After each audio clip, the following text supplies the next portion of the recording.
میرے والد کے انتقال کے بعد ماں نے گھر کا اوپر والا پورشن ایک لڑکے کو کرائے پر دے رکھا تھا۔ وہ لڑکا اوپر اکیلا رہتا تھا، ہمارا بہت خیال رکھتا تھا، مگر چند دنوں کے بعد محلے والوں نے میری ماں پر الزام لگا دیا کہ ان کا اس لڑکے کے ساتھ کوئی چکر ہے۔ جب میری شادی ہوئی تو شوہر نے بھی پہلی رات مجھے منع کر دیا کہ میں اپنی ماں سے کوئی تعلق نہ رکھوں اور نہ ہی کبھی اپنی ماں سے ملنے جاؤں، ورنہ وہ مجھے اسی دن طلاق دے کر گھر سے نکال دے گا۔ یوں میں کئی سال تک اپنی ماں سے مل نہ پائی۔ ایک دن شوہر کے آفس جانے کے بعد میں نے سوچا شوہر کو کیا پتہ چلے گا، میں جلدی سے ماں کے گھر کا چکر لگا کر آتی ہوں، کیونکہ ماں سے ملنے کا بہت دل کر رہا تھا۔ میں جیسے ہی ماں کے گھر پہنچی تو ماں کا رنگ مجھے دیکھ کر اڑ چکا تھا۔ وہ جلدی سے اپنی چادر اٹھانے لگی، مگر جیسے ہی میری نظر سامنے پڑی تو میرے سر پر آسمان ٹوٹ پڑا، کیونکہ میرا شوہر تو وہاں۔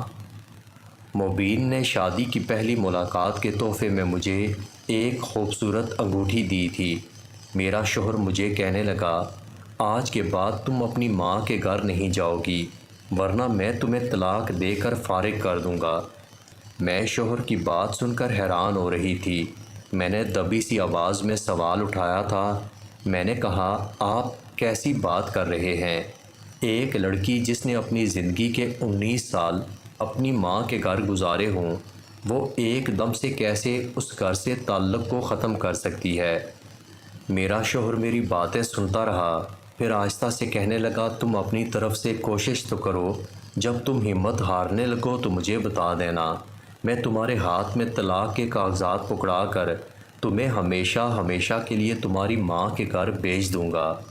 میں شوہر کی بات سن کر خاموش ہو گئی، کیونکہ ایک دن کی دلہن شوہر کے ساتھ بحث کرتی اچھی تو نہیں لگتی۔ شوہر اپنے کپڑے بدل کر دوسری طرف منہ کر کے سو چکا تھا، جبکہ مجھے اپنی قسمت پر رونا آ رہا تھا۔ مجھے یہ سوچ کر خوف آ رہا تھا کہ میں اس قدر سخت انسان کے ساتھ زندگی کیسے بسر کروں گی۔ میں شادی کی پہلی رات ہمت ہار رہی تھی، مگر پھر صبح میں نے اپنے شوہر کو بالکل نئے روپ میں پایا تھا۔ وہ اچھے تھے، خیال رکھنے والے تھے، مگر نہ جانے انہیں میری ماں سے اس قدر نفرت کیوں ہو رہی تھی۔ وہ ان کا نام سنتے ہی غصے میں آ جاتا۔ میں اپنے مائکے کو یاد کر کے چھپ چھپ کر روتی تھی۔ ایک دن میں رو رہی تھی کہ شوہر کام سے واپس آئے، کہنے لگے، تمہیں کیا ہوا؟ تم کیوں رو رہی ہو؟ میں نے کہا، مجھے اپنی بہن کی یاد آ رہی ہے۔ اپنی بہن سے ملے ہوئے بہت دن گزر چکے ہیں۔ میرے شوہر ایک دم غصے میں آ گئے، کہنے لگے، تمہیں اپنی بہن یاد آ رہی ہے یا مبین یاد آ رہا ہے؟ میں شوہر کی بات سن کر حیران ہو گئی۔ میں نے کہا، آپ مجھ پر شک کر رہے ہیں؟ مبین صرف ہمارا کرایہ دار تھا اور کچھ بھی نہیں۔ ہمارے گھر کوئی مرد نہیں تھا، اس لیے وہ ہمارا خیال رکھتا تھا، مگر آپ بھی محلے والوں کی طرح شک کرنے لگے ہیں۔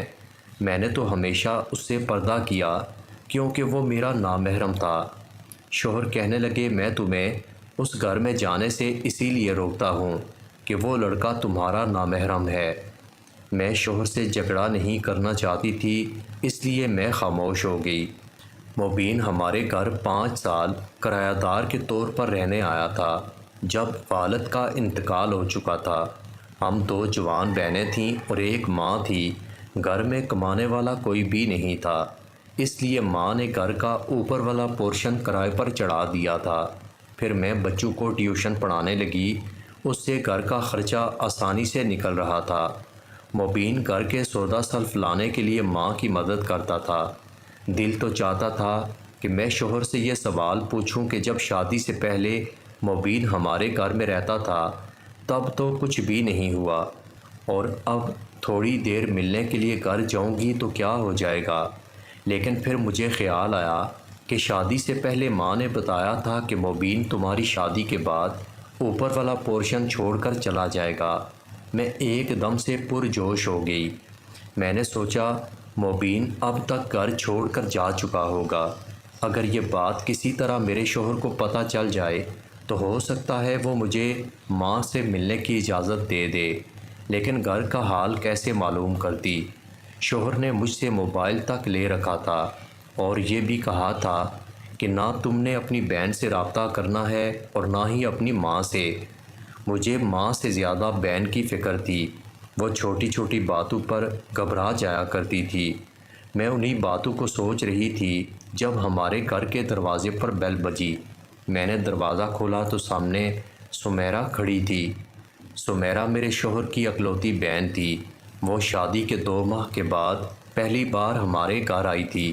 میں نے پرجوش انداز میں اس کا استقبال کیا۔ میں اس کا سامان دیکھ کر سمجھ چکی تھی کہ وہ ہمارے گھر ٹھہرنے آئی تھی۔ میں خوش ہو گئی کیونکہ شوہر تو آدھا دن آفس میں رہتا تھا، آدھا دن اپنے دوستوں کے ساتھ۔ ان کے پاس نہ تو گھر کے لیے وقت تھا نہ ہی میرے لیے۔ میں نے سوچا چلو سمیرہ کے ساتھ میرا دل لگ جائے گا۔ جب شام کے وقت شوہر گھر واپس آئے تو کہنے لگے میں ہفتہ بھر کے لیے کام کے سلسلے میں شہر سے باہر جا رہا ہوں، اس لیے میں سمیرہ کو تمہارے پاس چھوڑ کر جا رہا ہوں۔ تم نے اس کا بہت خیال رکھنا ہے، اسے بلا وجہ گھر سے نکلنے کی اجازت نہیں دینی۔ سمیرہ اپنے بھائی کی بات سن کر ہنسنے لگی، کہنے لگی بھائی آپ کو کیا ہوا؟ آپ پہلے تو ایسے نہیں تھے۔ شوہر کہنے لگا جیسے جیسے میں دنیا کو سمجھنے لگا ہوں ویسے ویسے میرا اعتبار ہر انسان سے اٹھ رہا ہے۔ مجھے مرد ذات پر بالکل بھروسہ نہیں، مرد کبھی بھی کچھ بھی کر سکتا ہے۔ سمیرہ اپنے بھائی کی بات سن کر حیران ہو رہی تھی، کہنے لگی بھائی آپ پہلے تو ایسی سوچ نہیں رکھتے تھے۔ میں شوہر کا سامان پیک کرنے کے لیے کمرے میں چلی آئی۔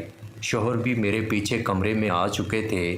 کہنے لگے میں نے آج جو باتیں کی ہیں ان پر عمل کرنا، میں تم سے آ کر ایک ایک بات پوچھوں گا۔ میں نے ہاں میں سر ہلا دیا۔ شوہر گھر سے چلا گیا تو میرا دل عجیب ہونے لگا۔ میں پریشان ہو رہی تھی۔ شوہر جیسے بھی تھے اپنے کام سے کام رکھتے تھے۔ میرے شوہر کی غیر موجودگی میں میرا اداس ہونا ایک فطری بات تھی۔ سمیرہ نے میری پریشانی کو دیکھ لیا، کہنے لگی بھابھی آپ پریشان نہ ہوں، ہم آپ کی بہن کو یہاں بلا لیتے ہیں، آپ کی اداسی دور ہو جائے گی۔ میں نے اس سے کہا کہ تمہارے بھائی نے منع کیا ہے۔ شادی کے بعد سے اب تک نہ تو میری کبھی گھر والوں سے فون پر بات ہوئی نہ ہی کبھی ان کے گھر گئی۔ سمیرہ حیران ہو رہی تھی، کہنے لگی مجھے تو سمجھ نہیں آتا کہ میرے بھائی کو کیا ہوا، وہ تو کبھی بھی ایسے نہیں تھے۔ پھر سمیرہ نے مجھے کہا کہ میں گھر جا کر ان سے مل آؤں، مگر میں نے انکار کر دیا کیونکہ مجھے سمیرہ پر شک ہو رہا تھا۔ ہو سکتا ہے کہ میرے شوہر نے سمیرہ کو میری جاسوسی پر چھوڑا ہو۔ سمیرہ نے میرے سامنے بہت قسمیں کھائیں، بہت وعدے کیے کہ اس بات کا بھائی کو کبھی پتہ نہیں چلے گا۔ میں اس پر یقین نہیں کر پائی، اس لیے اس بات کو ٹھکرا دیا۔ میں نہیں چاہتی تھی کہ شوہر مجھ سے ناراض ہو کر مجھے گھر سے نکال دے، کیونکہ میں ایک بار پھر ماں کے رحم و کرم پر نہیں رہنا چاہتی۔ میری ماں اچھی عورت نہیں تھی، وہ بھی اس معاملے میں بہت سخت تھی۔ سمیرہ ایک ہفتے میں 2 بار مجھ سے ملنے آتی تھی۔ ہر لمحہ وہ مجھے احساس دلاتی کہ میں اپنا خیال رکھوں۔ وہ کہتی تھی تم کیوں ہر وقت اداس رہتی ہو؟ جب بھائی تمہاری اتری ہوئی شکل سے تنگ آ کر کہیں اور دل لگا بیٹھیں گے تب خود کو ٹھیک کرو گی۔ میں ہنس کر کہتی سمیرہ تمہارے بھائی نے کبھی غور سے میری شکل تک نہیں دیکھی، شروع کے دنوں سے لے کر وہ مجھ سے بیزار ہیں، لیکن وہ ہر بار یہی کہتی کہ یہ تمہارا وہم ہے،